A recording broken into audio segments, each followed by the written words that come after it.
السلام عليكم. معكم الأستاذ عبد الوهاب المقدم. نتمنى تكونوا كاع بخير إن شاء الله. في هذا الفيديو هذا غادي نهضروا على درس الهندسة الفضائية خاصة ثانية بكالوريا علوم فيزيائية وعلوم الحياة والأرض. إذن بداية غادي نبداو الفقرة الأولى، غادي نهضروا على الجداء السلمي في الفضاء، غادي نعطيو التعريف ديالو وبعض الخاصيات. الفقرة الثانية الصيغ التحليلية، نعطيو الصيغة التحليلية للجداء السلمي، الصيغة التحليلية لمنظم متجهة، والصيغة التحليلية لمسافة بين نقطتين. الفقرة الثالثة غادي نفوتو تطبيقات الجداء السلمي في الفضاء، غادي نهضرو على تعامد مستقيمين، تعامد مستقيم ومستوى، وتعامد مستويين.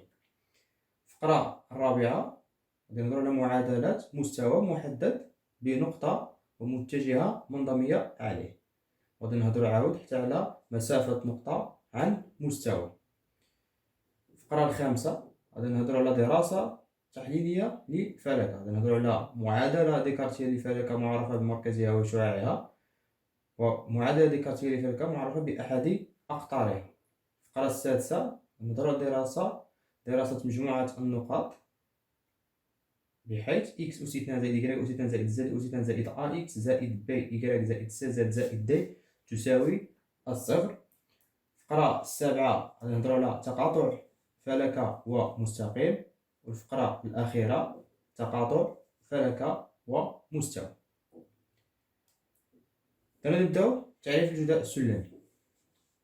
لتكن U و V متجهتين من الفضاء، و A و B و C ثلاث نقاط من الفضاء، بحيث U تساوي المتجهة AB و V تساوي المتجهة AC. يوجد على الأقل المستوى P ضمن الفضاء يمر من النقط A و B و C. الجداء السلمي للمتجهتين U و V في الفضاء هو الجداء السلمي AB سلمي AC في المستوى P، ونرمز له ب U نقطة V، على نفس الترميز اللي كنا نديرو ديال الجداء السلمي في المستوى. هنا غادي نعتبرو واحد جوج ديال المتجهات. عندي واحد المتجهة U، واحد المتجهة V. هادو متجهتين من الفضاء، كنلاحظ بلي عندنا جوج ديال المتجهات راهم هنايا في الفضاء، المتجهة E والمتجهة V. هنا باش نهضر على الجداء السلمي ديال هاد الجوج ديال المتجهات، غادي نمشي مثلا غادي ندي واحد النقطة A. انطلاقا من هاد النقطة A غادي نرسم متجهة تساوي المتجهة U، ونرسم متجهة أخرى تساوي المتجهة V، مثلا U'. كنلاحظ بلي هنايا هاد U' هادي تساوي هاد المتجهة هادي، وغادي نرسم واحد المتجهة عاود هنايا V اللي تساوي هاد المتجهة هادي V'. هادي ها هي هنايا كنشوفو V'، كنلاحظ بلي هنايا V' تساوي V، وهاد المتجهة اللي بالاحمر تساوي المتجهة الاحمر، U' تساوي متجهة U. إذا هنايا عاود ما غادي نهضر على هاد الجداء السلمي، غادي نولي نهضر على هاد الجداء السلمي اللي هنايا U سلمي V، غادي نولي نهضر عليه في هاد المستوى هنا. غندي هنايا واحد المستوى اللي غادي يربط هاد جوج ديال النقاط. مثلا هادي هنايا المتجهة، عندنا المتجهة E درناها تساوي واحد المتجهة AB، عندنا متجهة AB تساوي هاد المتجهة U، و V كنا سميناها هي AC. هي عندي هنايا C. إذا الجداء السلمي عوض ما نهضر عليه هنايا في الفضاء، غادي نولي نحسبوه هنايا مثلا في المستوى، هنايا في هذا المستوى هذا اللي عندي هنايا. مثلا هنايا غنحيد هاد الU وهاد الV، غادي عوض ما نهضرو على الجداء السلمي في الفضاء غادي نقتصرو في الحساب ديالو غير على هاد المستوى هذا. إذا هكا بحال غادي نحسبوه غير في هاد المستوى هذا. واحد الملاحظة، جميع خاصيات الجداء السلمي في المستوى تمدد إلى الفضاء. يعني جميع الخاصيات اللي نعرفوهم على الجداء السلمي في المستوى تبقى صالحة الجداء السلمي في الفضاء. بحال مثلا غادي نهضرو على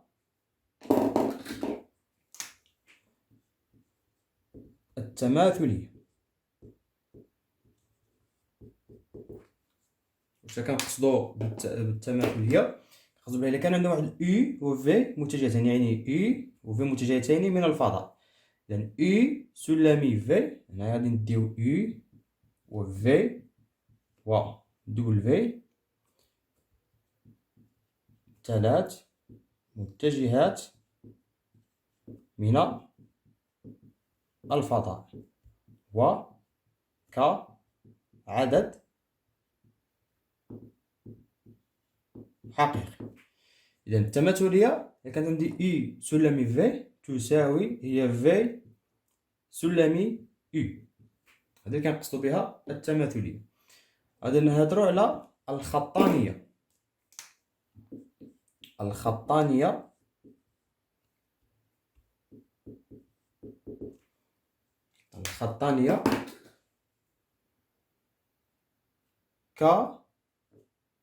كعدد حقيقي U سلمي V تساوي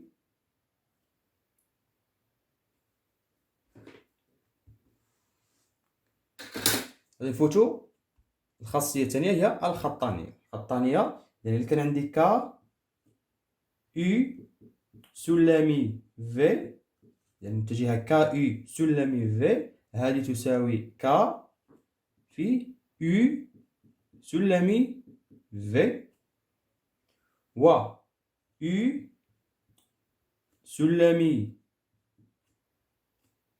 V زائد W، هذه تساوي هي U سلمي V زائد U سلمي W. إذن هاد زوج ديال الخاصيات، هاد الخاصية زائد هاد الخاصية هي اللي كتعطيني الخطانية. نفوتو بعض الخاصيات، دائما نديو U و V متجهتين من الفضاء، و A و B و C ثلاث نقاط، بحيث U تساوي المتجهة AB و V تساوي المتجهة AC. إذا كان متجهة U تخالف متجهة منعدمة و V تخالف متجهة منعدمة، إذن U سلمي V تساوي هي المسافة AB في مسافة AC في كوسينوس الزاوية ABC، الكوسينوس ديال الزاوية اللي ما بين المتجهة AB والمتجهة AC. إذا كان U يساوي صفر أو V يساوي U يساوي متجهة منعدمة أو V تساوي متجهة منعدمة، فإن U سلمي V يساوي صفر. إذن إذا كانت واحد المتجهات هادو منعدمة، الجزء ديالهم غادي يكون يساوي الصفر. U سلمي V تساوي، نقدر نعوضو هنايا U قلنا هي تساوي متجهة AB ومتجهة V نعوضها ب AC، إذن U سلمي V هي AB سلمي AC تساوي هي AB سلمي AH، حيث H هي المسقط العمودي للنقطة C على المستقيم B. غنوليو الشكل ديال قبيله. هنا عندنا U سلمي V قلنا هي تساوي هي AB سلمي AC. لاحظوا معايا هنايا غادي ندي H هي المسقط العمودي للنقطة C على المستقيم AB. شوفوا H هي هذه، H هي المسقط العمودي، هي هنا عندنا H، عندنا هنايا H هي المسقط العمودي للنقطة C على AB. لاحظتوا معايا هنايا غادي نلقى عندي هنايا 90 درجة، عندي 90 درجة ما بين هاد الجوج ديال، كبروا الشكل شوية، هي عندي هنايا 90 درجة ما بين هذه وهذه، النقطة H هي هذه، هي النقطة H. نديروها هذه هي النقطة H، المسقط العمودي للنقطة C على AB. إذا هنايا غادي نمشي نحسب الجداء السلمي AB في AC وغادي نقارنه مع AH سلمي AB. هنا باش غادي نحسبوا الجداء السلمي، إذا غادي ندير الجداء السلمي، فرونسي كنقولها برودوي سكالير. هنايا الجداء السلمي ديال المتجهة U عندنا بالأحمر سلمي المتجهة V، إذن يساوي هو هذا A هي U سلمي V. غادي نمشي نحسب برودوي سكالير ديال المتجهة أ اش سلمي المتجهة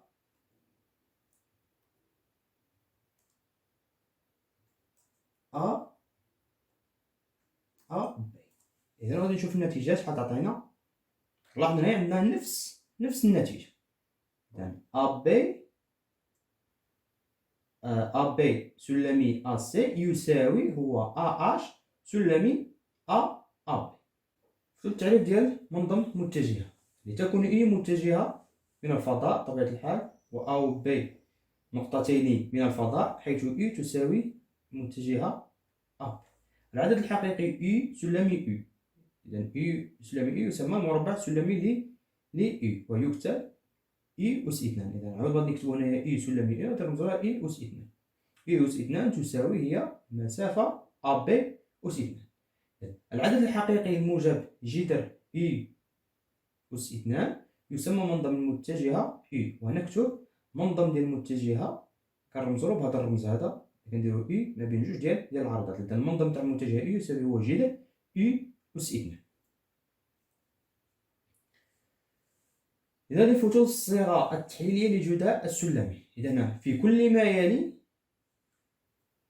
ما يلي الفضاء منسوب إلى معلم متعامد ممنظم أو إي جي كا. أنا نهضرو بواحد الخاصيات اللي نهضرو عليهم هنايا، معلم متعامد ممنظم أو إي جي كا. إذا كانت أو الحداثيات ديالها إكس إكغيك زد، هذا كتسمى الأفصول الأورتوب والأنسوب، و في حداثياتها إكس بريم إكغيك بريم زد بريم، فإن أو سلمي في يساوي إكس في إكس بريم زائد إكغيك في إكغيك بريم زائد زد في زد بريم، اللي يساوي الأفصول في الأفصول زائد الأورتوب في الأورتوب زائد الأنسوب في الأنسوب.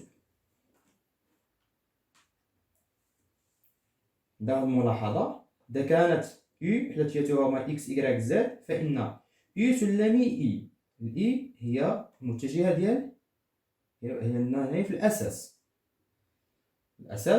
كنهضرو ملي كنهضر على 3 ديال المتجهات إي جي كا تسمى أساس، ملي كنزيد عليهم واحد النقطة أو يسمى معلم. إذا أو سلمي إي يساوي إكس، و أو سلمي جي يساوي إكغيك، و أو سلمي كا يساوي زد. نفوتو المثال. تكون أ حداثياتها 3 0 2، و ب حداثياتها 2 1 ناقص 1، و س حداثياتها 1 1 3. 3 نقط من الفضاء. احسب الجداء السلمي أ بي سلمي أ سي. إذا أنا هنا باش غادي نحسب أ بي سلمي أ سي، خاصني في الأولى بعدا نحدد إحداثيات المتجهة أ بي وإحداثيات المتجهة بي سي. إذا نحدد الإحداثيات المتجهة أ بي، إذا عندنا أ الإحداثيات ديالها هي 3 0 2، عندنا بي الإحداثيات ديالها 2 1 ناقص 1، وعندنا سي الإحداثيات ديالها هما 1 1 3. إذا غادي نحدو الإحداثيات المتجهة أ بي. إحداثيات المتجهة أ بي غادي يكونوا هما الأفصول ناقص الأفصول، والأورتوب ناقص الأورتوب، والأنسوب ناقص الأنسوب. إذا غادي يكون عندنا نديرو واحد التذكير بالخاصية. إذا هو إكس بي ناقص إكس أ، إكغيك بي ناقص إكغيك أ في الأورتوب، و زد بي ناقص زد أ في الأنسوب. إذا غادي ندير واحد التطبيق. إذا أ بي الإحداثيات ديالها إكس بي هي 2، إكس أ هي 3، إكغيك بي هي 1 ناقص إكغيك أ هي 0، زد بي هي ناقص 1 ناقص زد أ هي 2. إذا المتجهة أ بي الإحداثيات ديالها غادي يكونوا 2 ناقص 3 هي ناقص 1، 1 ناقص 0 هو 1، ناقص 1 ناقص 2 هي ناقص 3. إذا الإحداثيات ديال المتجهة أ بي نكتبو هنا غادي نحتاجوها هي ناقص 1 1 ناقص 3. الفوتور إحداثيات المتجهة AC بنفس الطريقة. إذا AC هي تساوي XC ناقص XA. XC هي 1 ناقص XA هي 3. YC هي 1 ناقص YA هي 0. ZC هي 3 ناقص ZA اللي هي 2. إذا AC الإحداثيات ديالها 1 ناقص 3 هي ناقص 2، 1 ناقص 0 هي 1، 3 ناقص 2 هي 1. إذا الإحداثيات ديال المتجهة AB هما ناقص 2 1 1. إذا نعرفو الجداء السلمي. إذا AB عندنا AC. إذا AB سلمي AC يساوي الأفصول ديال AB هو هذا. إذا ندير ناقص 1 في الأفصول ديال AC. الأفصول ديال AC هو ناقص 2 زائد الأرتوب ديال AB هو 1 في الأرتوب ديال AC اللي هو 1. الأرتوب ديال AB ها هو، الأرتوب ديال AC ها هو. الأرتوب زائد الأنسوب ديال AB يعني زائد ناقص 3 في الأنسوب ديال AC اللي هو 1. إذا تساوي ناقص 1 في 2 هي 2 زائد 1 ناقص 3. إذا يساوي 0. إذا AB سلمي AC يساوي 0. طيب هنا الجداء السلمي كيعطيني عدد ماشي متجه. AB سلمي AC يعطينا عدد. الخطوط الصيغة التحليلية لمنظم متجه خاصية. إذا كانت U إحداثيات ديالها X Y Z فإن منظم ديال المتجهة U يساوي هو جذر X أس 2 زائد Y أس 2 زائد Z أس 2. إذا كندير هنايا علاش الجداء السلمي هنايا عفوا هنايا المعيار يساوي هو الجذر ديال U أس 2. U أس 2 يعني هي المتجهة U في المتجهة U. إذا الأفصول ديال U في الأفصول ديال U هي X في X. باش عندي X أس 2 زائد الأرتوب في الأرتوب هي Y في Y هي Y أس 2 زائد الأنسوب في الأنسوب هو Z في Z عطاني Z أس 2.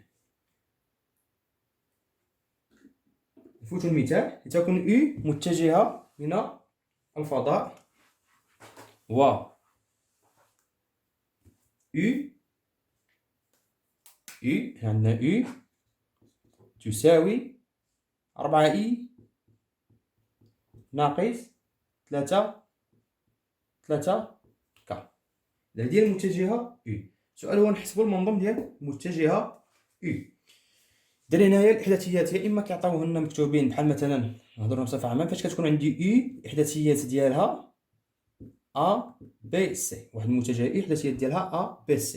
إذا هذا كنقدروا نكتبوها باللي U تساوي A في I زائد B في G زائد C